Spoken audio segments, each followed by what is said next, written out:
कहती है कि ब्रह्म की पूजा करो और सब बातें छोड़ दो। देखना इससे सिद्ध होगा कि ब्रह्मा, विष्णु, शिव जी और नारद और व्यास जी, नारद जी और व्यास जी, इनको किसी को भी भक्ति मार्ग का कैसे का पता नहीं था। आगे देखना, ये 7वां स्कंध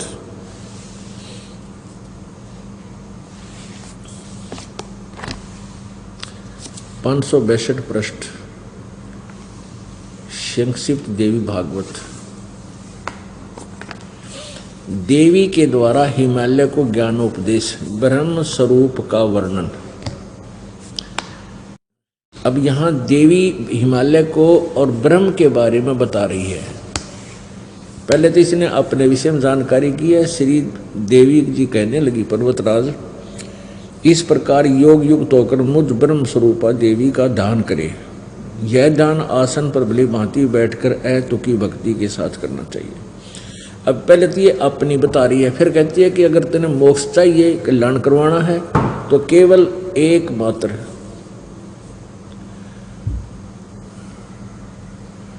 उस ब्रह्म का स्वरूप क्या है। अब कहती इस ब्रह्म की क्या स्वरूप है, यह बतलाया जाता है।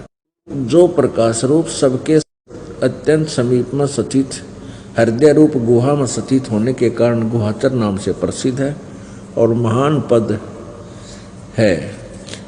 आगे देखो, वह समस्त प्रजा के ज्ञान से परे है, अर्थात किसी की बुद्धि में आने वाला नहीं है, ऐसा तुम जानो।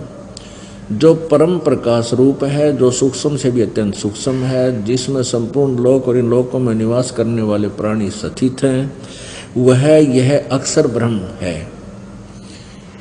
अब दुर्गा का भी ज्ञान देखते रहियो, इस ब्रह्म को कितने अक्षर ब्रह्म का है, कितने परम अक्षर ब्रह्म का है, और फिर ब्रह्म भी कहती है। वही यह अक्षर ब्रह्म है, वही सबके प्राण है, वही सबकी वाणी है और वही सबके मन है। वह यह परम सत्य और अमृत अविनाशी तत्व है। सौम्य, उस वेदने योग्य लक्ष्य का तुम वेदन करो, मन लगाकर उसमें तन्मय हो जाओ। सौम्य, उपनिषद में कथित महान अक्षर रूप धनुष लेकर उस पर उपासना द्वारा तीक्ष्ण किया हुआ बाण संधान करो और फिर भावानुगत चित्त के द्वारा उस बाण को खींचकर उस अक्षर रूप ब्रह्म को ही लक्ष्य बनाकर वेधन करो। परवण ओम तो धनुष है, जीवात्मा बाण है और ब्रह्म को उसका लक्ष्य कहा जाता है।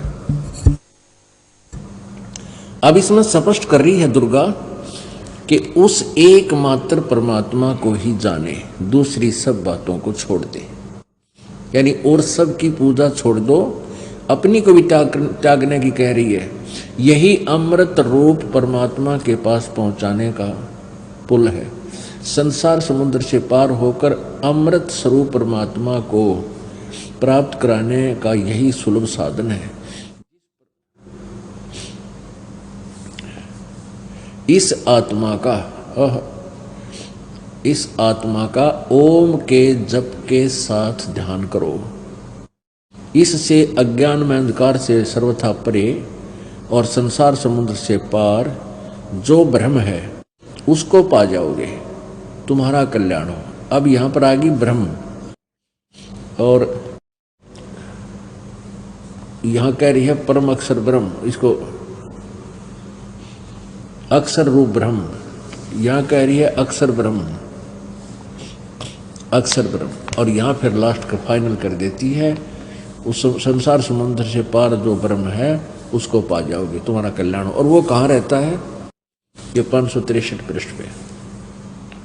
वह यह सबका आत्मा ब्रह्म लोक रूप दिव्य आकाश में स्थित है, वहां रहता है। अब आपने दुर्गा देवी की स्टेटमेंट देख ली, सुन ली, पढ़ ली।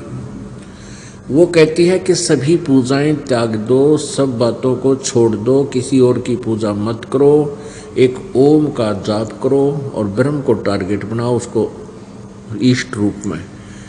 फिर तुम इस ओम नाम के जप से इस ब्रह्म को प्राप्त कर जाओगे और वह ब्रह्म वो ब्रह्म जो है ब्रह्म लोक में रहता है। गीता जी अध्याय नंबर 8 के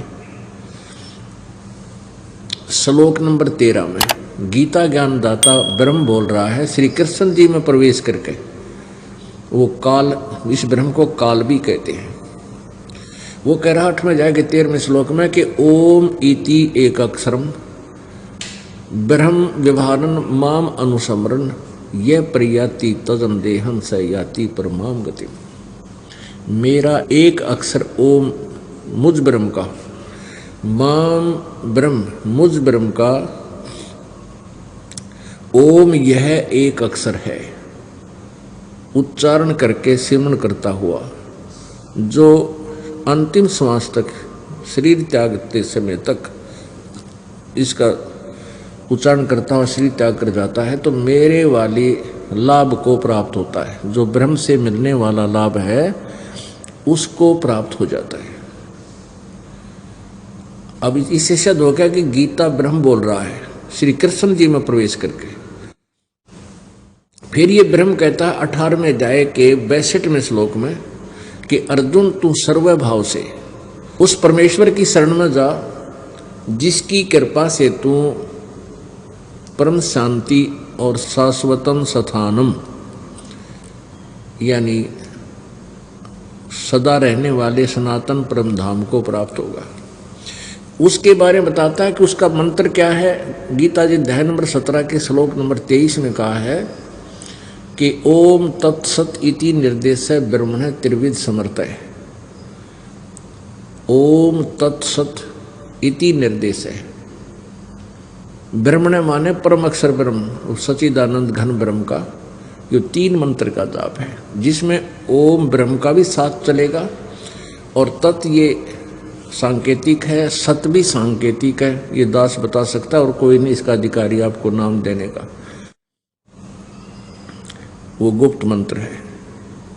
तत् ये अक्षर ब्रह्म का है और सत ये परम अक्षर ब्रह्म का है। गीता जी अध्याय नंबर 8 के श्लोक नंबर 1 में अर्जुन ने गीता ज्ञानदाता ब्रह्म से पूछा कि हे भगवान, आपने गीता जी अध्याय नंबर 7 के श्लोक नंबर 29 में कहा है कि तत् ब्रह्म उस ब्रह्म को जानकर और सारे अध्यात्म ज्ञान को समझकर और सभी कर्मों से परिचित हो जाने के उपरांत वह व्यक्ति केवल जरा और मरण से, बुढ़ापे और मृत्यु से ही छूटने का प्रयत्न करता है।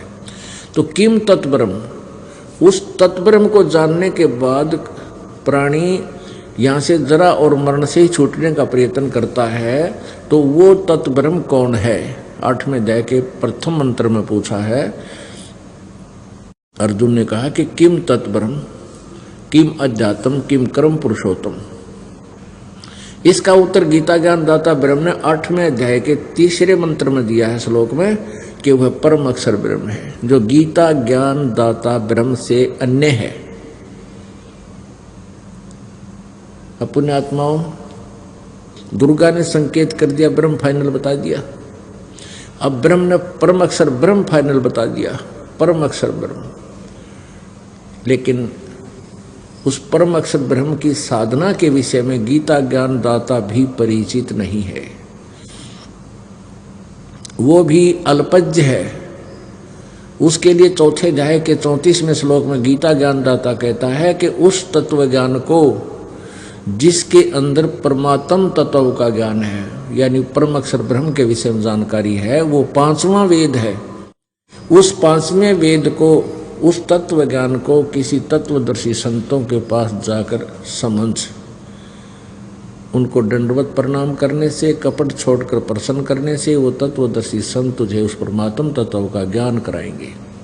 तो इससे सिद्ध हो गया कि गीता ज्ञान भी इनकम्प्लीट है, लेकिन रॉन्ग नहीं है, गलत नहीं है। ये दास ने एक शब्द बोला था, कबीर परमात्मा ने कहा है कि 3 लोक और भवन चतुर्दश कोई नहीं सत्संगी। 3 लोक 14 भवन एक ब्रह्मांड में, क्योंकि एक ब्रह्मांड में इतने ही प्राणियों के ठिकाने हैं। इनमें कहते कोई भी सत्संगी नहीं है, यथार्थ ज्ञान भक्ति ज्ञान से, अध्यात्म ज्ञान से कोई परिचित नहीं है।